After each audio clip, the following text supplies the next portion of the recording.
Triggering Tactics, Psychological Warfare, and the Modern-Day Cops Program, end quote. And How Millions of Americans Are Being Destroyed in Plain Sight. By USAGSA Richard Moore. No weapon formed against you shall prosper, and every tongue which rises against you in judgment you shall condemn. This is the heritage of the servants of the Lord, and their righteousness is from me, says the Lord. Isaiah 54 verse 17. And targeted individuals, TIs, often experience a coordinated campaign of harassment involving sophisticated psychological triggers, a tactic known as, end quote, triggering, end quote. These triggers, often referred to as anchoring, sensitization, conditioning, and Pavlovian response techniques, are designed to destabilize and sensitize the victim to specific stimuli, often resulting in long-term psychological harm. This type of harassment has a deep-rooted history tied to the origins of psychological operations, PSYOPs, and has been carried forward through various government programs to the present day, including the Department of Justice's COPS, Community-Oriented Policing Services, program and the National Sheriff's Association's Neighborhood Watch initiatives. This article explores the history of PSYOPs, the evolution of these tactics, and the devastating impact of long-term exposure on the victims, including the perversion of natural human responses through sexualized triggers. Historical origins of psychological operations, PSYOPs. 1. COINTELPRO, Counterintelligence Program. Initiated by the FBI in 1956, COINTELPRO was designed to surveil, infiltrate, discredit, and disrupt domestic political organizations and civil rights movements deemed, end quote, subversive, end quote, by the U.S. government. The program targeted groups like the Black Panther Party, anti-war activists, and civil rights leaders such as Dr. Martin Luther King Jr. Tactics included spreading false rumors, instigating conflicts within organizations, and using local law enforcement as covert operatives. 2. MKUltra. A CIA-led project from the early 1950s to the late 1960s that focused on mind control and psychological manipulation through various experimental techniques. Included the use of drugs, sensory deprivation, and psychological triggers to test how people could be controlled and destabilized. The program was exposed in the 1970s, revealing the extent to which the government was willing to go to manipulate individuals. 3. Psychological warfare tactics during the Cold War. Techniques such as disinformation, propaganda, and psychological destabilization were commonly used by intelligence agencies to break down enemies and influence public perception. These methods were honed and refined for both domestic and international use, laying the foundation for modern PSYOPs. Transition to modern programs. 1. Operation Chaos. A CIA program launched in 1967 that aimed to surveil and infiltrate anti-Vietnam War movements within the U.S. Much like COINTELPRO, it used psychological harassment and disinformation campaigns to control and suppress dissent. 2. The birth of community policing programs. In the late 1980s and early 1990s, the concept of community-oriented policing was born, aimed at integrating police into the community to reduce crime. With the creation of the COPS program in 1994, these practices became more structured and eventually began to incorporate methods of psychological harassment under the guise of, end quote, crime prevention, end quote. 3. COPS, Community-Oriented Policing Services, Program. The COPS program was established in 1994 by the U.S. Department of Justice under the Violent Crime Control and Law Enforcement Act. The program ostensibly aims to promote collaborative efforts between law enforcement and communities to combat crime. However, the program has evolved into a covert surveillance and harassment operation that involves the use of citizen patrols, confidential informants, and community watch groups, many of which operate under the National Sheriff's Association's Neighborhood Watch. Victims have reported these groups using systematic harassment, including the very same triggering tactics once used in COINTELPRO. 4. National Sheriff's Association's Neighborhood Watch. Originally developed as a way to encourage citizens to report suspicious activity, Neighborhood Watch has now become intertwined with the COPS program. Operatives are often advised by law enforcement on how to surveil, harass, and psychologically manipulate individuals deemed as, end quote, threats, end quote, to the community. Many of these groups now use the same triggering tactics, colors, noises, and behavioral cues to systematically harass and destroy targets. 5.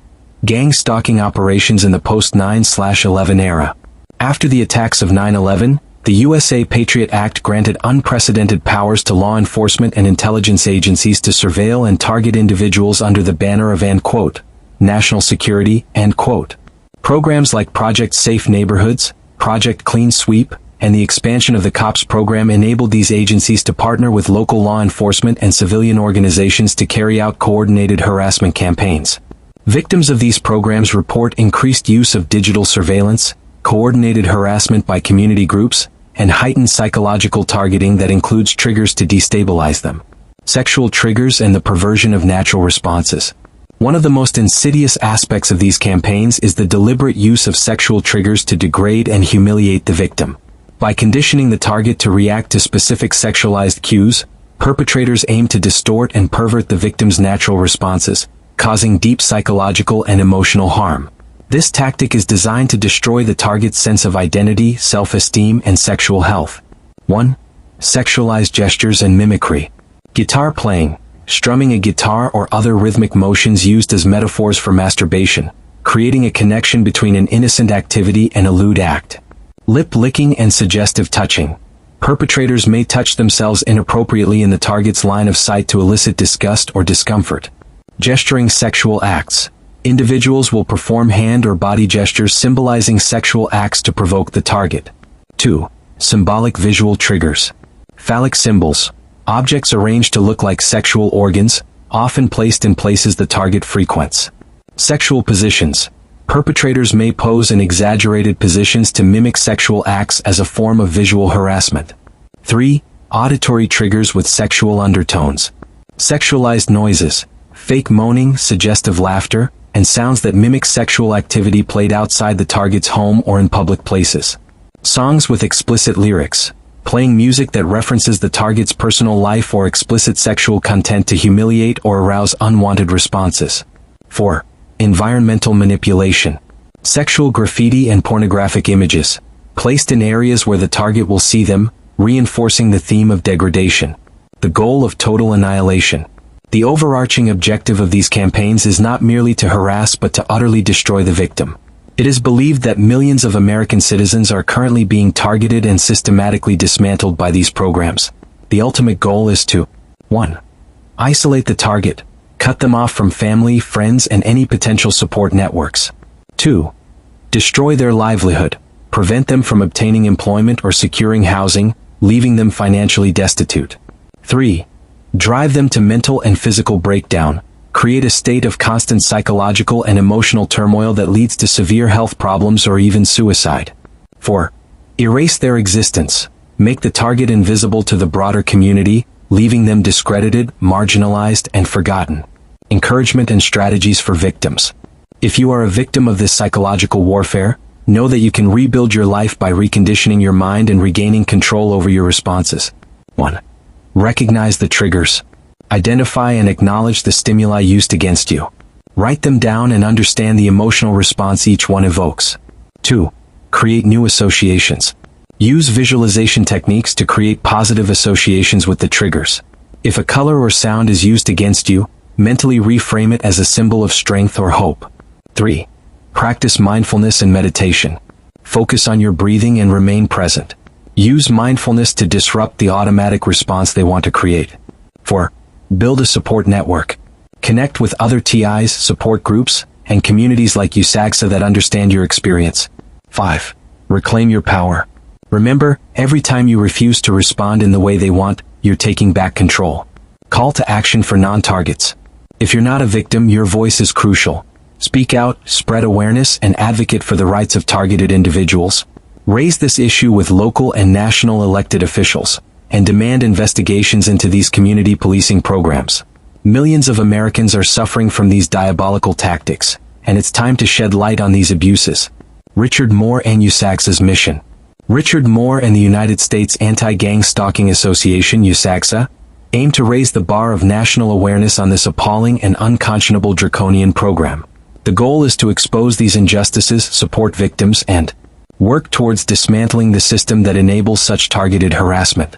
Join the cause, speak up, and help us put an end to the targeting and destruction of innocent American lives. USAGSA Substack is a reader-supported publication. To receive new posts and support my work, consider becoming a free or paid subscriber.